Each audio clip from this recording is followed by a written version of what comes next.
Hi, my name is Maggie Villette, and I am, this is my Assignment 5, Revisions and Rationale for AEP 867. I am a kindergarten teacher, and the unit that I did was a science unit around structure and function.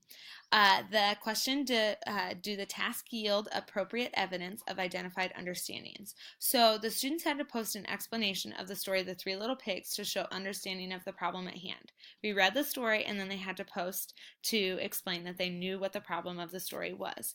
This is just a screenshot of from their online journal Seesaw. I wasn't able to embed the video into it, but you can kind of see just the little drawing that they did to help explain it. Students explored design and constructed a structure that would function against the blow of the big bad wolf. And students self-reflected and posted their video reflection on their online journal Seesaw at the end of the unit. Did the unit have complex real-world application of identified knowledge, skill, and understanding? Students participated in the design process. We talked about how engineers follow a design process, and they were engineers, so they followed that same design process. They were given a real-world problem. Could they make a house that could withstand the blow of the big bad wolf? They had to draw their design, and they also had to work with a partner, just like you have to do in the real life. You have to work with other people. These are a couple pictures of the construction day.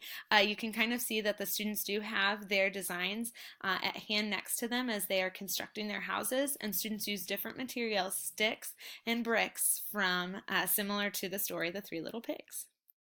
These are the final products. So these are just some of the houses that they constructed and just the different designs. And then this, you can see kind of right here, this is the big bad wolf, and these are all my students anxiously awaiting the results of their house and what would happen with the big bad wolf. I also have a little video that I embedded into my presentation just so you can kind of see the demonstration. I do want to let you know that there was a lot of front loading prior to testing this out. So we talked about how it's going to be okay if your house falls down, and we're going to talk about what we can do things differently. Just having that growth mindset to help students know that it's going to be okay if they fail, and we can figure out what we can do better next time. And we're always encouraging each other in my class, and so that was really neat to see that really come to life during this experiment. You're gonna help me. We're gonna say, and he hopped, and then I'm gonna look. Okay. The big bad wolf hopped, and then he hopped, and he hopped.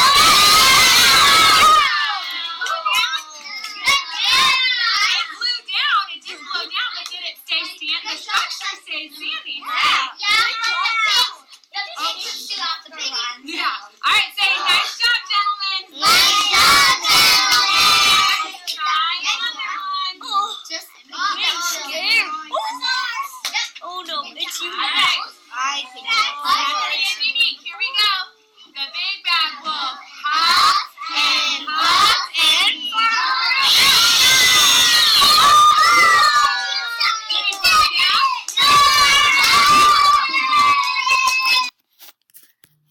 All right, so the next question, were there a variety of appropriate assessment formats used to provide additional evidence of learning? So throughout the unit, I took a lot of anecdotal notes. So I had different tasks that I wanted the students to do throughout the unit, and I would just check off whether or not the students performed that task or didn't perform that task on certain lesson days. Students also posted their self-reflections to explain their learning and how their structure functioned and what they would do differently next time.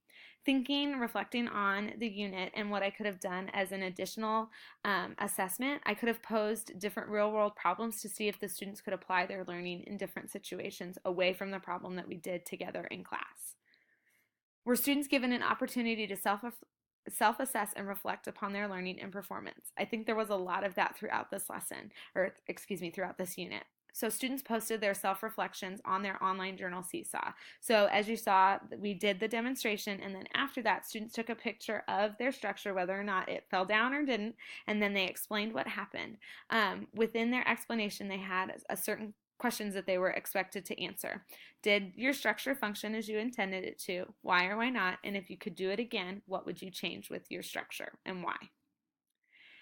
Revisions, just thinking upon the unit and things that I would change, I would definitely revise the pacing of the lessons. So one lesson, the students were able to explore the materials and then draw a design of whatever of their house. But because of scheduling, I wasn't able, it was a couple days until they were able to construct their houses. So what I noticed is that students kind of had some trouble remembering what they meant by their designs. So if I were to change it next time, I would change the pacing and I would have the students draw their design. Then the next day I would have them construct, and then the day after that it would be test day and reflection day.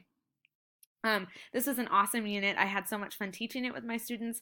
It was awesome to see their learnings and just their reflections at the very end of the unit. So that was really fun for me to see as a teacher, and they were just so excited about the real world application.